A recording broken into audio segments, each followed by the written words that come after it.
Just a quick update on the Camaro. After we got the exhaust, I took Amy out so she could hear what it sounded like. And in the process of that, and I got on at about maybe half throttle, and apparently a head gasket didn't hold up. So now it's got an exhaust leak. Either that or it's something knocking in the motor. You see, we still got transmission fluid leaking. And then also, when I got back from that, I got water leaking from somewhere. Still not sure where. But now we have 2 new tires on the back. I just gotta put this one on. We've got, as you can see in there, that fuel line's good now. We still gotta do the other 2 on the other side. And gotta get new gaskets put on it and find out where it's leaking water from, and then get it to a shop, see what they can do about that transmission. Okay, as I've addressed it before, we have a issue with the fuel cutting itself off. So I went and I got me a little flaring set. And I guess what I'm gonna attempt to do is I got a piece of the old line and tried to kind of bend it into shape. The only part is right there where I kind of got it a little bit too kinked, but it looks like it's still okay to where it'll pass through there. And I'm gonna try to flare off this other end here, and that'll give me my C shape.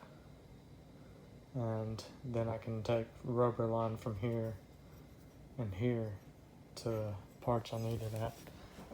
So we just gotta flare this side off and go out there and check how it does. If it looks like it's gonna work, then I can just take this the smaller, the 1/4 inch from the old sending unit for the other line. This one's the 3/8. So I'll update y'all after I get this done. Okay, so I've got the line flared. It's not the best on this back side, but it's definitely got a lip to it. And I'm really just needing to put the line over it and then have something to kind of have the clamp go to. So I really think that will work. It's the first time doing it, so it's not really the best on the top side here, but what I'm gonna do is I'm gonna put the rubber hose on there, clamp it down, and then just to make sure, once I got it clamped down, I'll pull on it as hard as I can, and if it comes off, then I'll cut the end of this off and redo it. But if it don't come off, then I'm just gonna go with that, because there is a lip all the way around. It's just not that big of one on that one side, but the other side is pretty good.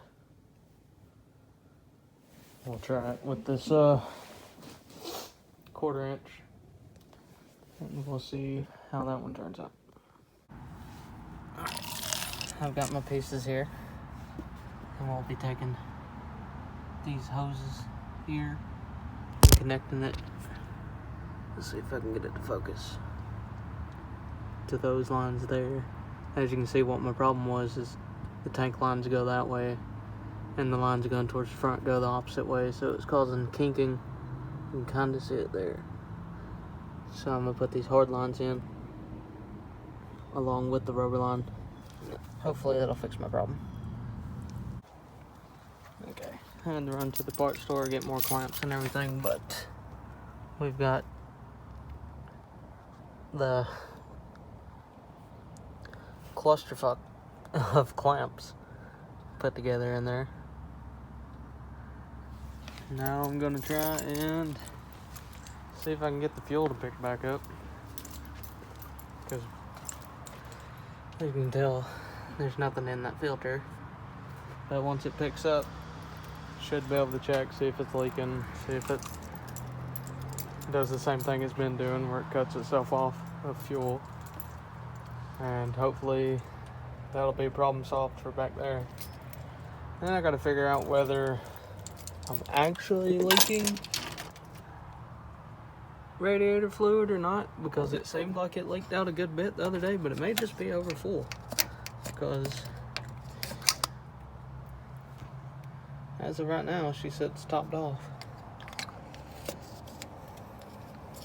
So we'll just have to get it running and see what it does. Alright, I've got the car running. We've got no leaks there. You can hear what I'm talking about where I said I think it's got a leak from the header. It's either a leak from the header or something's really not happy in there and it's flapping around. I'm really hoping it's the header.